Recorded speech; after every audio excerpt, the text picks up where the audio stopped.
Somewhere on a dealer lot tonight, a salesman is staring at a German SUV he's marked down 3 times and still can't move. It's stickered for $90,000. It's got a 12-way heated everything, a suspension that reads the road, and an engine some genius in Stuttgart spent a decade perfecting. And it's sitting there at a fraction of what it cost, because everybody who knows cars knows exactly what these things do to a bank account after the warranty dies. That's the cruel joke of German engineering. The same complexity that makes these SUVs feel like spaceships when they're new is the exact reason they hemorrhage value the second the factory coverage runs out. Today I'm walking you through 5 of them, the most gloriously overbuilt German SUVs on the used market. What makes them incredible, what makes them terrifying, and why the smartest buyers and the most foolish ones are often the same person. Let's get into it. Number 5. BMW X5. Let me start with the one you've all seen, because everybody knows somebody who bought a used X5, and everybody knows how that story usually ends. On paper, this is one of the best driving SUVs ever made. BMW basically invented the idea that a 2.5-ton family truck could handle like a sports sedan, and the X5 delivered on that promise from day one. The problem is what they put under the hood to get there. I want to talk specifically about the 2004 to 2010 cars with the N62 V8, because that engine is a perfect little monument to German ambition. It's an all-aluminum V8, silky smooth, genuinely one of the nicest sounding motors of its era.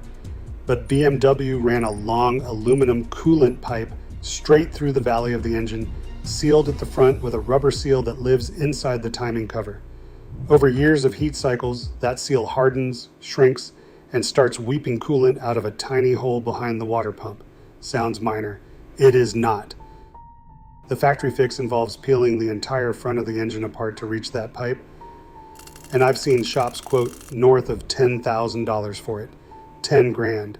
On an SUV you can buy for the price of a used Corolla, and that's before you get to the stuff every X5 does. Water pumps go, figure $1,200 to $1,500. Thermostats fail and take out the whole cooling system. Call it another $1,000 plus. The expansion tank cracks around 115,000 miles like clockwork. The newer F15 generation cleaned some of this up, but piled on electronics and air suspension on the loaded trims instead. Here's the inspection reality. If you're looking at an N62 X5, get it up on a lift and put a flashlight behind the water pump, looking for that weep hole stain. If you see dried coolant crust back there, you're not negotiating, you're walking, unless the price already reflects a $10,000 bomb. The dealers dumping these know exactly what they're sitting on, which is why the good ones won't even take them in trade. Who should actually buy one? A person who wrenches, who can source a stent-style repair kit for a few $100 instead of the dealer teardown, and who wants the best driving cheap V8 SUV on earth. Everybody else admire it from the sidewalk. But if you think one internal coolant pipe is overkill, wait until you see what the next one hides underneath.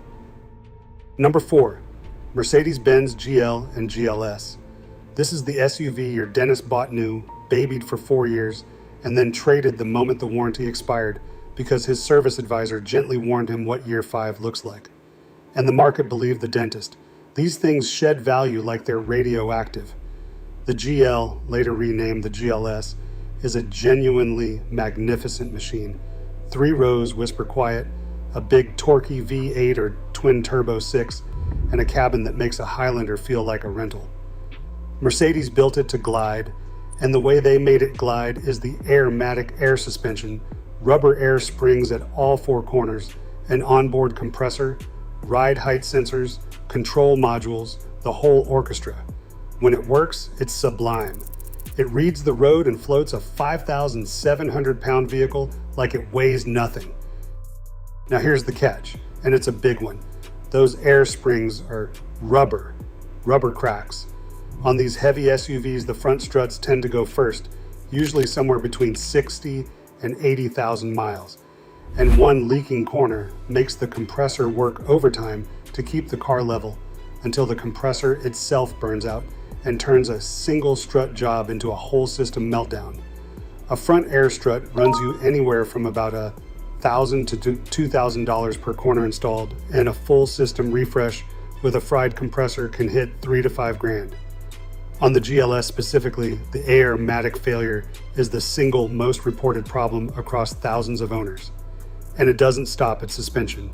The 4-matic transfer case on these can develop bearing wear. That winds, then locks up. That's a $2,500 to $7,000 repair, depending on how far it's gone. The newer 48-volt mild hybrid models added a whole electrical layer that brings its own gremlins. So you've got a 5,000-pound luxury liner where the two things that define it, the magic carpet ride and the all-wheel drive, are also the two most expensive things to fix. If you're shopping one, park it, walk away for 10 minutes, come back and look at whether any corner has sagged. A car sitting lopsided in the lot is a car with a leaking strut, full stop. Turn it on and listen for the compressor cycling longer than a couple of seconds. Who buys one anyway? Somebody who finds a low mileage example from an original owner with every service stamped, who sets aside a couple grand as a suspension fund, and who understands they're buying the ride, not the resale. It is a spectacular way to move your family in silence, as long as you go in with your eyes open. Speaking of eyes open, the next one is where German engineers genuinely stopped asking whether they should. Number 3, Audi Q7.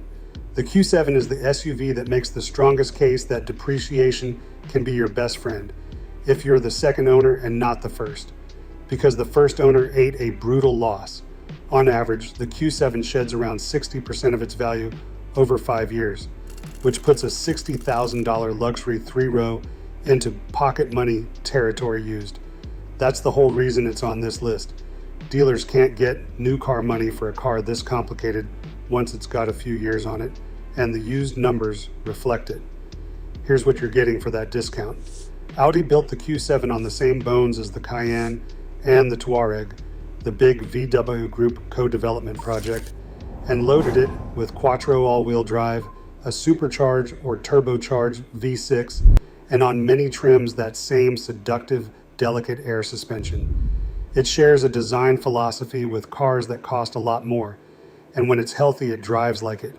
The MMI infotainment, the adaptive everything, the quattro grip in snow, it's a legitimately impressive package. And it's a legitimately expensive package to keep alive. That air suspension again, a single air spring on a Q7 runs somewhere around $2,000 to $3,000 to replace, and the compressor is another roughly $2,000 job. Do the math on all 4 corners and a compressor, and you are staring at a repair bill that exceeds what you paid for the car. Then there are the Audi-specific annoyances, the MMI screen that freezes and reboots because water gets into the control module under the driver's seat, the carbon buildup that plagues these direct injection engines and needs a walnut blasting intake cleaning, the little EVAP purge valve that makes the car refuse to start after a fill-up. Individually, none of these is catastrophic. Collectively, they are a steady drip, drip, drip out of your wallet. The buying advice here is blunt. History is everything. A Q7 with a fat folder of maintenance records from an owner who fixed things as they broke is a very different animal from a neglected one, where 3 suspension corners are 1 pothole away from failing at once. Test every function of that MM screen, feel the ride for any harshness or sag that hints the air system is limping, and pull the intake expectations into your budget. Who should buy? A savvy used shopper who wants genuine luxury for Camry money and has a trusted independent Audi shop on speed dial, not the dealer, whose labor rates are the whole reason these things depreciate. Who should skip? Anyone who thinks luxury SUV for $15,000 means the ownership is cheap too. The purchase is cheap. The keeping is not. Now, everything so far has been complicated. The next one is where complication becomes an art form and a warning. Number 2, Porsche Cayenne. The Cayenne saved Porsche. Financially, this SUV is the reason the 911 still exists, and it is, without exaggeration, one of the most over-engineered vehicles you can buy for the money on the used market, which is precisely why the used market prices it like a warning label. Let's be honest about what it is first, because the Cayenne earns its reputation. It handles like a car half its size. The build quality is immaculate. A well-kept one will genuinely run past 200,000 miles. But here's the number that tells the whole story. RepairPal rates the Cayenne's reliability at the very bottom of the luxury midsize SUV class, dead last out of the group, and pegs its average annual repair cost well above $1,000 a year every year for the life of the car. One analysis put the Cayenne at roughly $7,000 more to maintain over its first 10 years than the average luxury SUV, not the average car, the average luxury SUV, which is already expensive. Where does that money go? Start with the coolant pipes. Early Cayennes routed coolant through plastic pipes in the engine valley that get brittle and crack, and reaching them means dropping or pulling the engine, a four-figure job that can climb fast. Then there's the drive shaft support bearing that fails and clunks under acceleration. Then the thermostat housing that weeps coolant under the intake manifold. And if your Cayenne has the air suspension, brace yourself, because a single active air spring can run around $2,500 a corner. The fuel pump on the older ones fails around 90,000 miles and costs roughly $1,500 to $1,700 to sort. Every one of these is a when, not an if. That's why a used Cayenne can cost less to buy than a loaded Toyota Highlander, but nearly twice as much to actually own. The purchase price is a trap door. The genius of the Cayenne is that it delivers real Porsche engineering at a Kia purchase price used, and the curse is that it demands Porsche money to stay that way. If you're buying, the maintenance records aren't a nice to have, they're the entire transaction. A Cayenne with documented coolant pipe work already done, fresh suspension, and a fuel pump on record is worth paying more for than a clean, runs great mystery box that's $3,000 of deferred maintenance in a trench coat. Get a Porsche independent, not a dealer, an independent, to do a pre-purchase inspection and put it on a lift. Who should buy? The enthusiast who wants a genuine driver's SUV, budgets a couple of $1,000s a year for upkeep as a rule, rather than a surprise, and drives it because they love it. Who should not? Anyone buying it is cheap transportation. It is the opposite of cheap transportation. It is an expensive car wearing a cheap price tag. And yet, for pure, unhinged, why did they build this engineering? None of these four holds a candle to number one. Number one, Volkswagen Touareg V10 TDI. I saved this one for last because it's not just over-engineered. It's the single most over-engineered SUV Volkswagen ever put on a road, and quite possibly the most over-engineered SUV anyone has. This is the car German ambition built when nobody in the room said no. Here's the setup. In the early 2000s, VW went on a spending spree. They owned Bentley, Bugatti, Lamborghini, and they decided the humble Volkswagen badge deserved a genuine luxury off-roader. So they co-developed a platform with Porsche and Audi, the same bones that gave us the Cayenne and the Q7.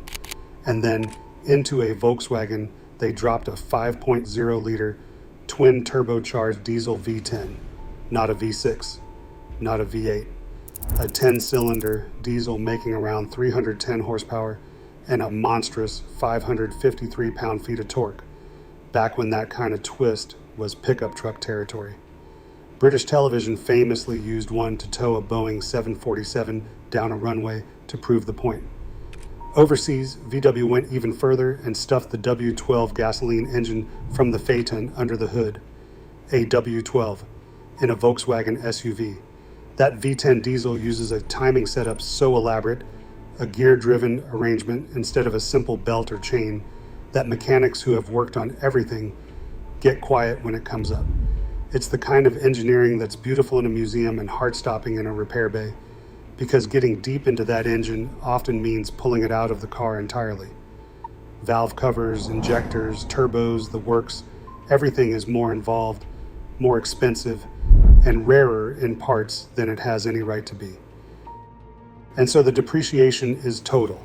These were expensive, exotic SUVs when new. Today, a running V10 Touareg trades hands for the kind of money you'd spend on a used economy hatchback, a few $1,000s for one of the most mechanically ambitious vehicles of its decade. Layer on the electrical gremlins these first-gen Touaregs are famous for, the thirsty fuel economy in the mid-teens, and parts that can be genuinely hard to find. And you understand why the market gave up on it. It's not that nobody wants it, it's that almost nobody can responsibly own it. So who buys this? Honestly, a very specific kind of person. Someone who turns their own wrenches, who has the space and the patience, who treats the car as a project and a piece of history rather than a daily appliance. Someone who wants to say they own a diesel V10 that could tow a jumbo jet. If you're that person, buy the cleanest one you can find with the most documentation and go in knowing you're the caretaker of an engineering fever dream. If you're not that person, if you need a car that just starts every morning and doesn't require a relationship with a specialist, this is the most tempting mistake on the entire used market. It is stunning. It is absurd. And it is exactly why over-engineered German SUV is both a compliment and a curse. So there they are. 5 German SUVs that dealers can't wait to unload and buyers can't stop being tempted by. The BMW X5 with a coolant pipe buried in the engine like a landmine.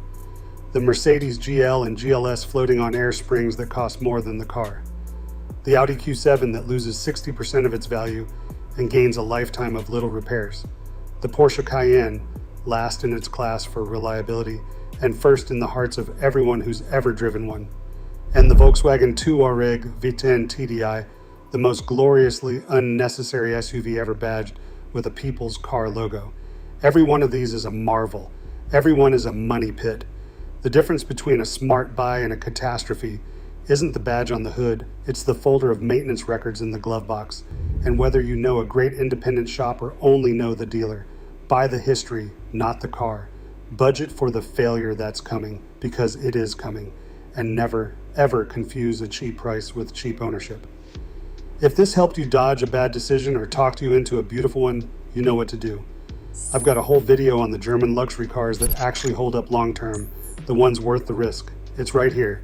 Drive smart, buy smarter, and I'll see you in the next one.